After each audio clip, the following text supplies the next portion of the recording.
Hey, you all. Carpetbagger here, coming to you live from the west. More specifically, we are traveling along Highway 101, also known as the Pacific Coast Highway.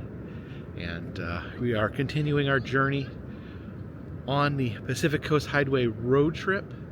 We will probably be reaching our destination within the next couple of days, starting here today, where I've been a lot of the time on this particular trip, and that is by the sea, by the Pacific Ocean. We are going to be headed north from here. We are kind of now going to be doing a loop around Olympic National Park. Mount Olympus, I guess, is in the middle, and it's all surrounded by a national park, national forest, and so we will be winding our way up around that way. So please follow me. There's a reason I stopped at this particular beach. For one, you can see the cliff here, very crumbly, falling apart, as we've seen pretty much the entire road trip up here. These Pacific cliffs are relatively unstable. You can see these trees here have been blown by the wind, the salty wind ravaging these trees. You can see this walkway here has collapsed. Looks like they're holding it up with these big stumps here.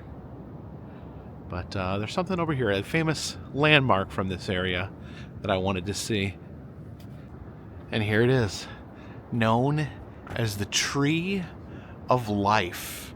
You can see as all these other fallen trees here, victim to the weather, victim to the environment, and the Tree of Life here continues to hang on. You see almost all the soil covering the tree's roots has been blown away, washed away over the years, but the tree clings to life, still alive despite these very harsh conditions. You can see almost the entire root system exposed here.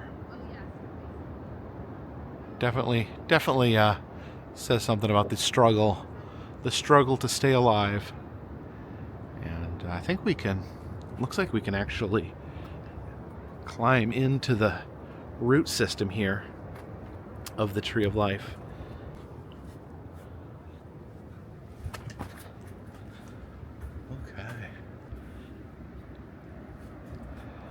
Yeah, there it is. You can see still clinging to the little bit of soil over here.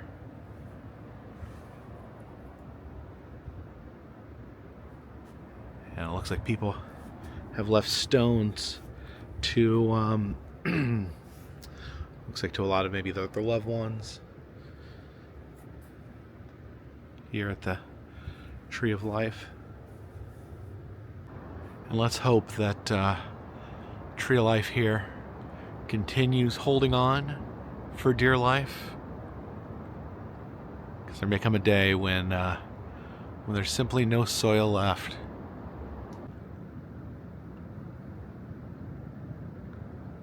Look at all the sea foam washing up here. It's said at the International Mermaid Museum that mermaids were born from the sea foam.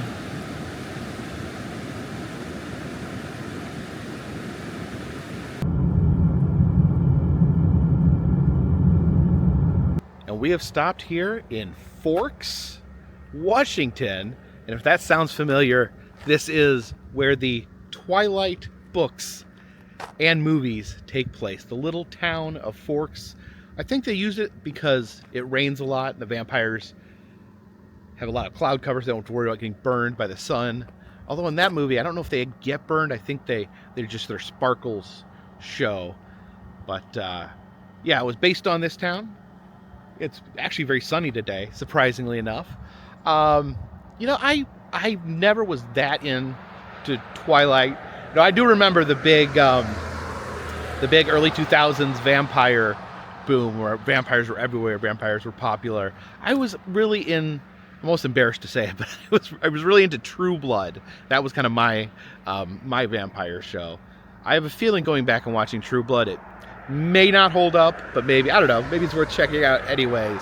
But anyways, yes, welcome to Forks. Watch out for the vampires. There's Forks, you have vampires in Forks, you have vampires in Santa Cruz. I've been hitting all the vampire hotspots on this road trip. And right as you enter Forks, in fact, the first thing here in Forks is the Forks Timber Museum. And you know me, I'm never one to turn down a museum. And over here we have our impressive collection of chainsaws. I always get a kick out of these giant chainsaws I've been seeing in these museums. It's a 1923 cookhouse stove, cooking breakfast for all the lumberjacks. Of course, lumberjacks love eating flapjacks. A little bit of bacon and eggs too. Table all set for them to have their breakfast. And this is their bunkhouse. It says no drinking allowed, no drinking in the bunkhouse. Oh, they're keeping their saws right next to their bed. Yeah, all the logging tools here. The steam donkey. I guess it pulls like a donkey, but it's steam powered, so it's kind of a steampunk donkey, if you will. All the different axes used to cut different types and parts of trees. You see these dioramas here. They have all the rigging set up to take down trees.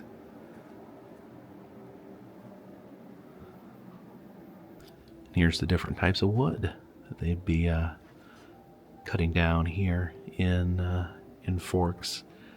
There's the Sitka spruce. We saw the world's largest Sitka spruce yesterday. It was way bigger than that. And amongst the tools here, we've got a barbed wire collection. There's a cabin over here. Got some more flapjacks on the stove. Little baby down there, dreaming of flapjacks. Oh, this is a lumberjack tavern here. Imagine things can get pretty rough at Art's Place here in Forks, Washington, where they serve Rainier beer. And then over here, this is a real table from a local tavern. You can see all the names etched in it over the years. These are called conchs. They're like the mushrooms that grow off the side of trees. See some conch art. Okay, this is who I was looking for. I was hoping they'd have some representation in the logging museums. You've got Babe, the ox. You've got Paul Bunyan there. These are actually, it says they're urns. I don't know. Urn necessarily means for cremains, but I think urn is something that you can keep things inside. So like maybe their heads come off and you can store stuff inside. But they're pieces of art, and I love seeing Paul Bunyan and Babe represented here at the Logging Museum. I love these machines here. They're these wild hair curling machines that look like a science experiment. Although it looks like they've worked. That's pretty curly. This little movie theater area here. You've got your movie candy. Oh, there's some there's Harry Potter's glasses and wand. You've got a Wonka bar, Godzilla, the DeLorean. It's all different items from movies. And is that Elvis with a gun? I guess he's wanting to shoot out his television set, probably. And you can see the screen there, the movie chairs, with Elvis pointing a gun. A little exhibit here on the local Boy Scout troop. There's a wishing canoe. Toss in a coin and make a wish. It says foreign currency also works, but an exchange rate must be applied to wish results. Wish results not guaranteed. All right. So I will make a wish by throwing it in the canoe. Some wood carvings of the different whales there. The orca whale. The sperm whale. That's the kind of Moby Dick was. The humpback. And we even have a narwhal down there. It says access to the fire lookout tower. So we go out. Okay, so this is the old fire tower here. You can see where they have the area for the lookout to work and an area for the lookout to sleep. But don't sleep the whole time. You got to keep an eye out for fires. Even the watchman is munching on flapjacks.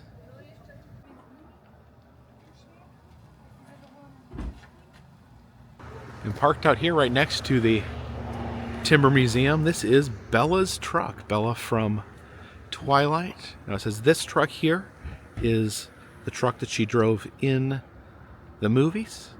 And then this truck over here is accurate to the truck that she drove in the book. So they have book Bella's truck and movie Bella's truck.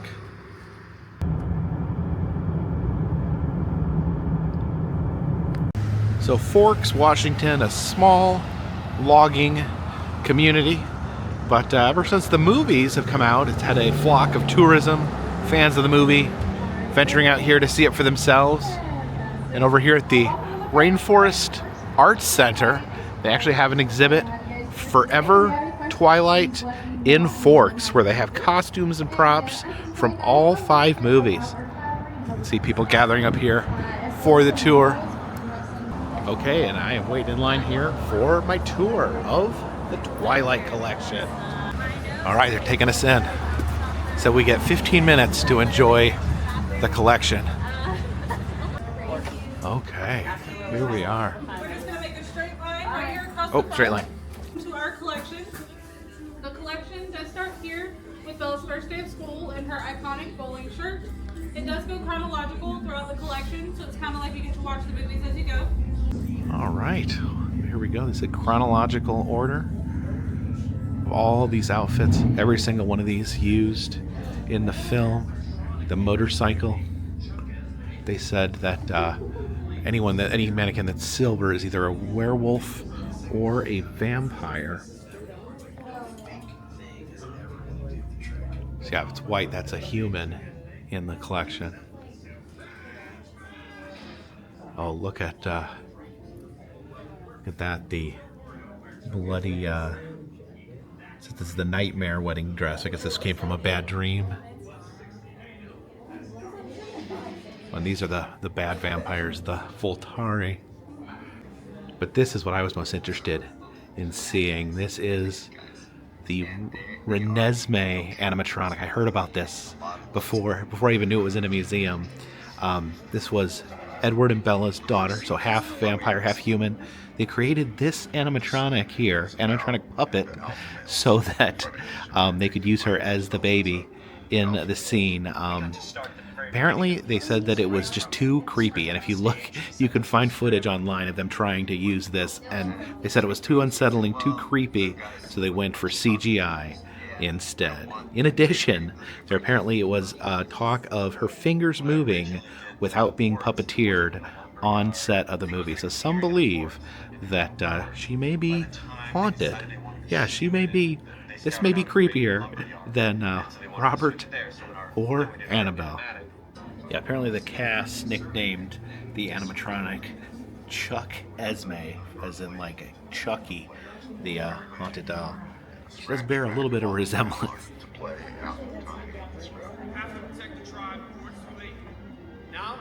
Some busts used in the film. This is the Kristen Stewart emaciation bust, so when she was feeling sick.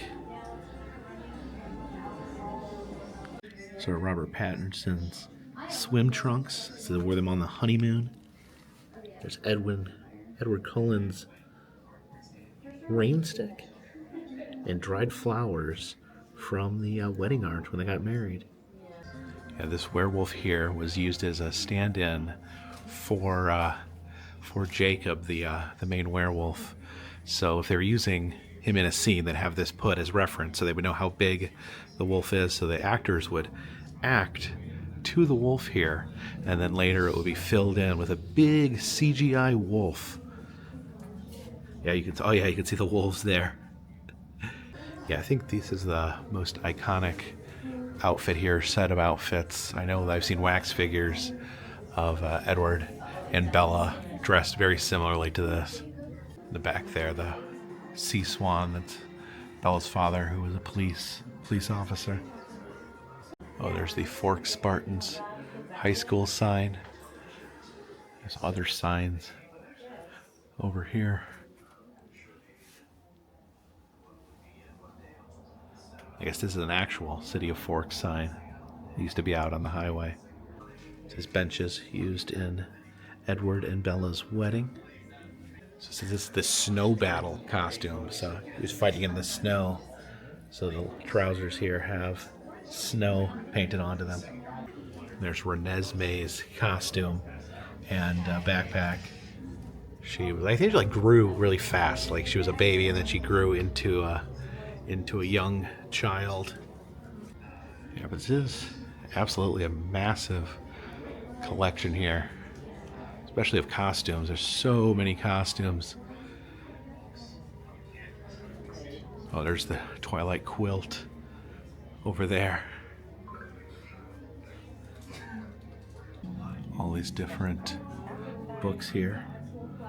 And then this is a note from Stephanie Meyer thanking the town of Forks for making September 13th Stephanie Meyer Day. Oh, there's Edward's sunglasses. And our time is up, and we head out. Say goodbye to Renesmee. And look what we have outside here. A Twilight pressed penny machine. We got, this comes to just say Forks. And there's one that says Twilight with Bella's truck that we saw earlier. And it is quarter penny.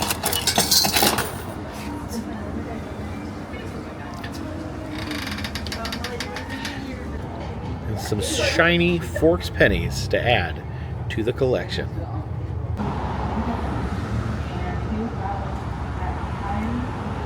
So pretty interesting. It's actually a private collection. There was one owner of all the Twilight items, and they're a massive fan of the Twilight movies. And he wanted to be put on display for other fans of the movies. He actually gave the collection to the Chamber of Commerce here in Forks and asked that they not charge people anything to see them. So it is completely free to get in. It does look like it gets busy with a lot of people here today, so you have to sign up in advance. You get here early and sign up in advance, and they let you in for 15 minutes at a time.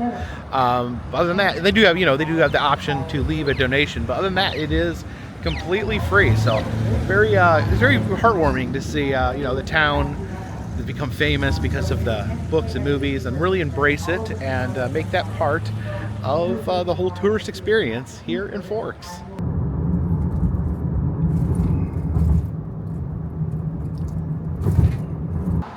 There's one more museum here in Forks I wanted to check out, and that is John's Beachcombing Museum. Beachcombing, of course, the act of perusing the sand on a beach, looking for discarded items. So I believe this is a collection of said items found on beaches. So let's go see what John has found on the beach. Right here near their entrance is a mini roadside attraction, Gnomeville. You can see all the little gnomes frolicking here. Oh, look. That gnome is packing. And here is the museum. John's Beachcombing Museum. You see the all this driftwood out in front. Got this sign pointing to different beaches. Well, there's Fort Bragg, that's the glass beach we went to. But let's head in. Check this out.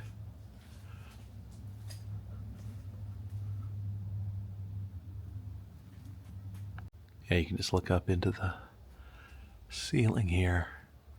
Get like the different life preservers and floats, life jackets, oars. You can see how they're organized here. These are mast rings and boom rings from 1800s ships. Yeah, if I saw some of this stuff, I would have no idea what it actually was. I wonder if I've ever passed up something strange and interesting along the beach. What? Oh, this is container spilt items. So somewhere, a cargo ship full of these dolls, I call this Dolly World, would have spilled out of a ship, a container. There actually was a beach somewhere where Garfield phones were washing up for years and years. So yeah, just imagine like all these red haired clowns washing up on the beach. Some more dolls back there and doll parts. Oh, yeah, these are fishing items. Just lighters, lots of lighters. Steel and metal items. Oh yeah, these are like beach toys. I guess things people would leave on the beach. I guess they leave them on the beach. The high tide comes in, scoops them up, and then pushes them back out.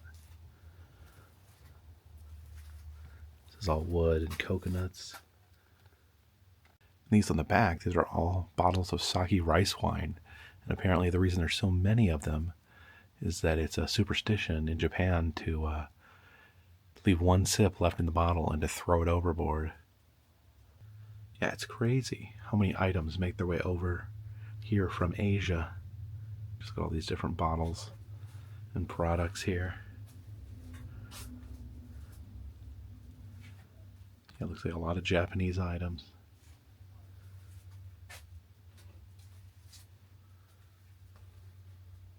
This big pile of sports balls.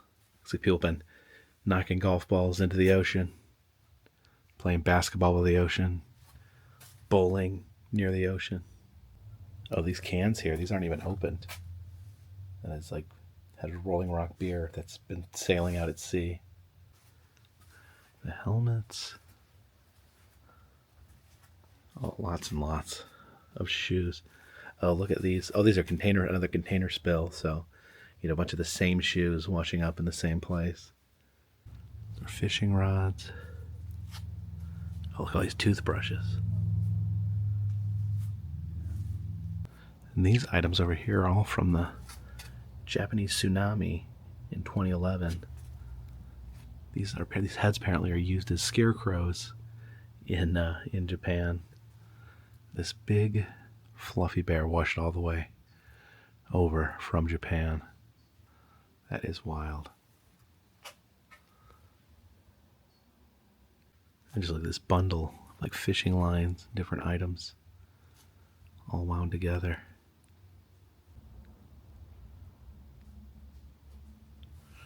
There's an upstairs area.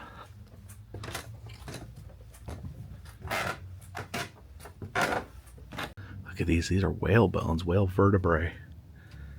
These may have been knocked into the ocean when someone exploded a whale.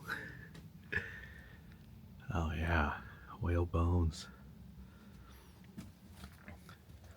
All sorts of different bones in here. There's sea animals like dolphins, seals, sea lions. There's an otter and a raccoon. And look at all these creepy dolls here that are washed up. Thought Renesmee was the creepiest doll in town here. Well, maybe she is. In fact, I think she still is. But these guys are pretty creepy too. I remember John Oliver did a whole segment on baby dolls washing up on beaches and how unsettling they are. Like that one there. Oh, there's a mermaid. That's the tail of a naval drone. Look how many piggy banks. Yeah, this place is overwhelming. So much cool stuff. Like all these plastic toys. Yeah, that plastic never goes away. Never biodegrades in the ocean. Oh, there's a Egon. That's from the real Ghostbusters, the cartoon Ghostbusters.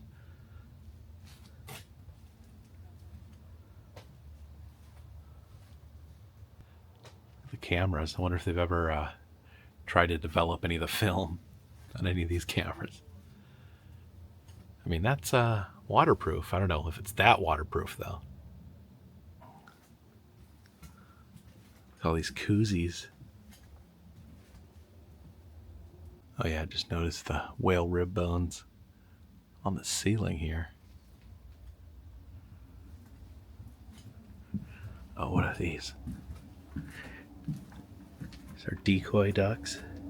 And a couple pink flamingos. Yeah, it's one of those museums where like the whole museum is like a piece of artwork in and of itself. Oh, is that Tommy from Rugrat? Tommy Pickles?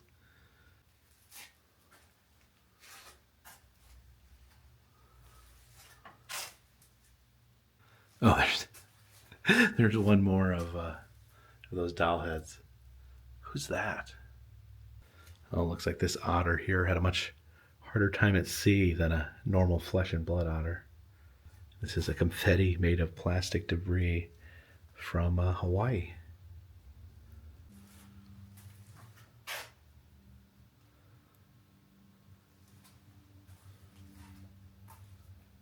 Yeah, that was pretty amazing. There's even more stuff here outside. Yeah, look at that huge container there, just full of little floats. See these boats here, all filled up with floats. I wonder if these boats are considered beachcombed items as well. Maybe they washed up somewhere. And just look at this back here. These large flotation devices. I mean, look at all those buoys. That is the biggest buoy. I've seen a few buoy collections on this trip. That's the biggest buoy collection I have ever seen.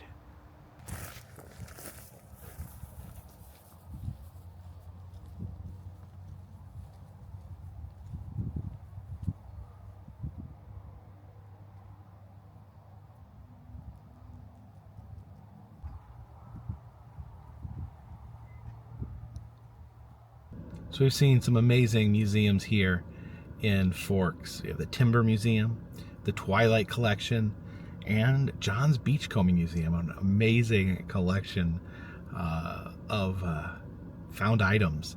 But now I think we're going to take a step away from museums because there's something I really needed to do on this trip, a goal I had in mind that may be the most difficult part of this trip.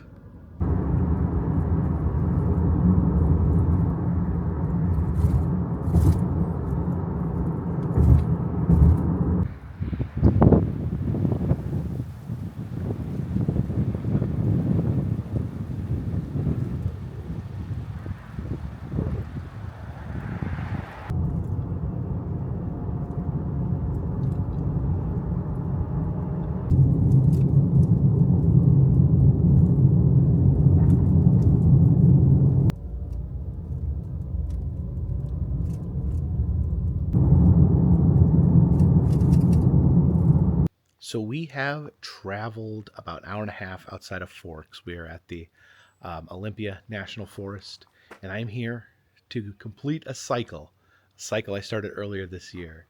See, earlier this year, I did a road trip I called the Buoy to Buoy Road Trip from the northernmost point to the southernmost point in the contiguous United States. Northernmost point, Angle Inlet, Minnesota. So far north, you have to go to Canada to get there.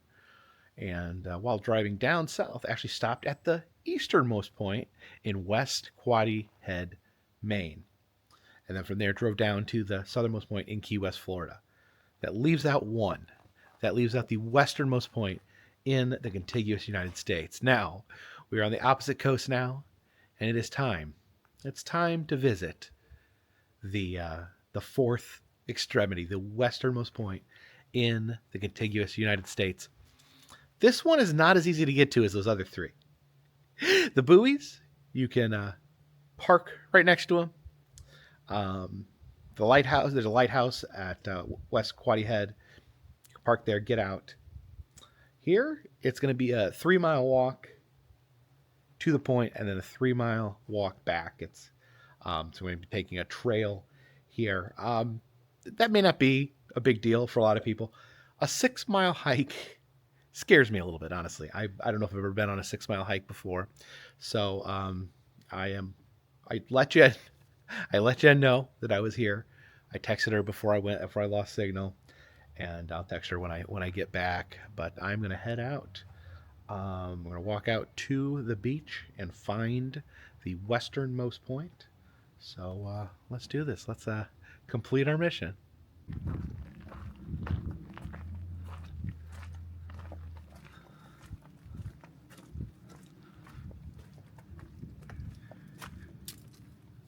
This calm stream right here. And look at this, the fence here covered in this fuzzy lichens. Yeah, look at those.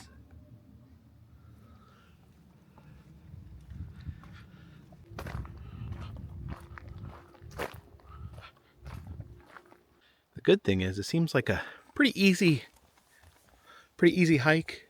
Nice flat ground. We got boardwalks over some parts of it. I think it's just a little bit long is the only real issue. It's gorgeous though. These trees.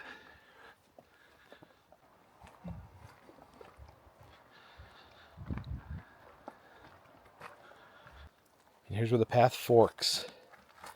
Got the Sand Point out that way, and then Cape Aleva out that way, both 3 miles. And we want Cape Aleva.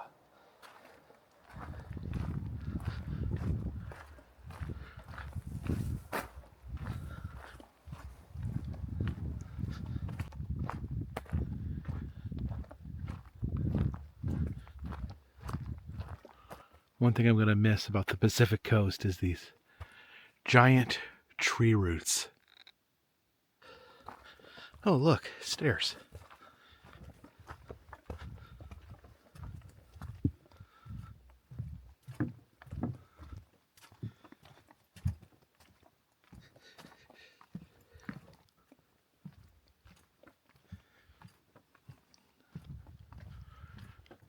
Yeah, a large portion of this trail is covered by boardwalk, which actually makes it a lot easier.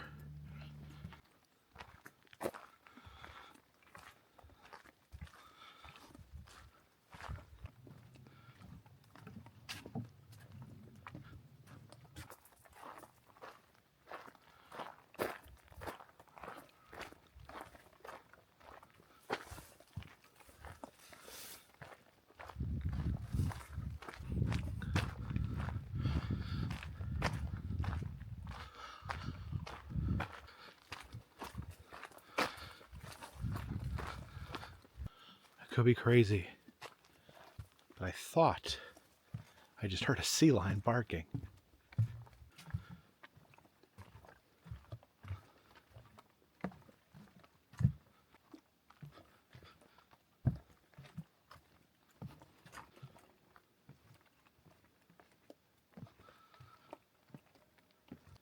Yeah, I keep hearing those sea lions barking.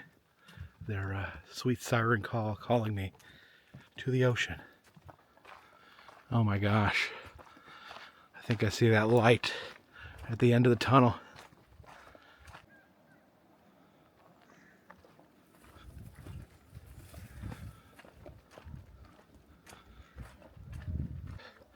And here is the ocean. Oh, warning, say bears frequent this area, so hopefully we don't run into a beach bear of some sort. Yeah, this is very interesting terrain. There's a lot of rocks. The ocean looks completely still. So this is Cape Aleva. There's some kids on top of that rock. Oh my goodness. Must be low tide. There's these tide pools out here. Well, we made it. We made it to Cape Aleva. Took me over an hour. Say hour 15 minutes, hour 20 minutes. But we are here. Now, I just got to figure out where the westernmost point is. And look at this. You're just at the Beachcombing Museum. You can see what sort of large stuff washes up on the beach here. So from what I figured out, that island marks the spot. The most western point, so we're gonna head up the beach. Yeah, all this kelp here would be underwater during high tide. I hear the sea lions barking. I think they must be coming from that island, calling me, beckoning like sirens of the sea. The sea lions, they've been kind of the soundtrack of this whole trip, and they're calling me. They're telling me, keep going. You can do it. Okay, I no longer think it's that island. I think it's that island. Okay, so I was just speaking with another person that was out there. They said up ahead, that is Cape Flattery. Now, Cape Flattery is the most northwestern point in the U.S. We're not going there. We are here at the westernmost point. So this little thing that juts out right here, this is the westernmost point in the United States. And I think probably, I would think even different times of the day, this may not even be part of the U.S., the mainland U.S. This may be an island at other parts of the day, but right now it's connected. So let's walk out to the westernmost point of the westernmost point.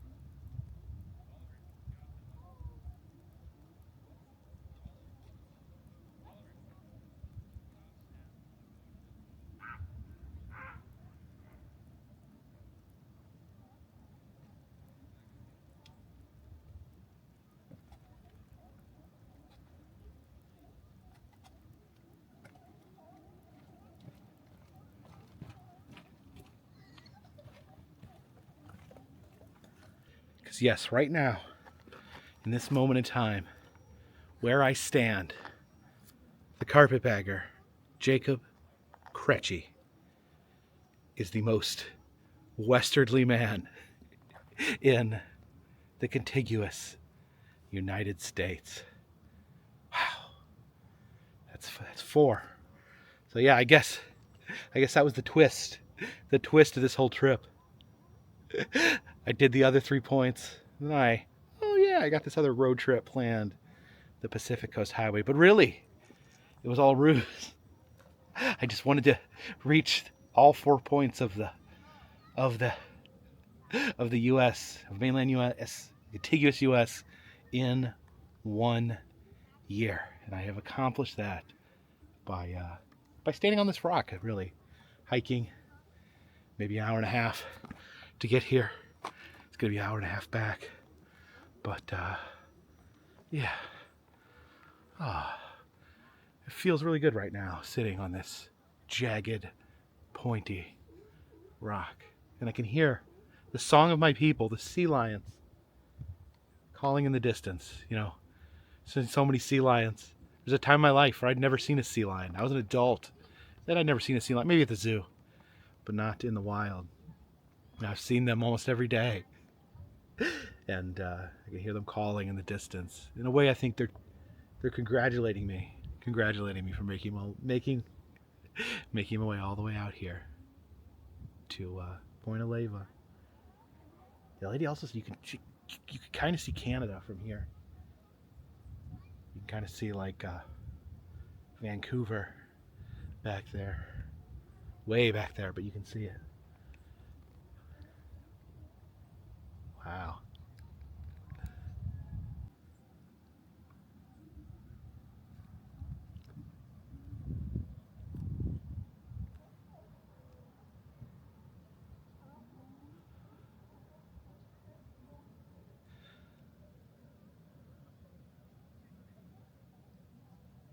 Yeah, kind of eerie in a way because the water's so still.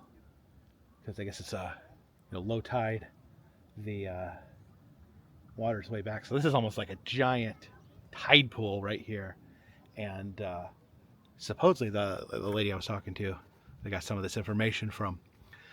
She's saying that they're expecting a negative tide. So there's people sleeping out, camping in the woods over here because tomorrow there's supposed to be a negative tide, meaning that that this will not tomorrow. Right now, this is the most westerly point. Tomorrow, it's not going to be because apparently the sea will recede enough where they can walk out to that island over there on foot. So, yeah, wow.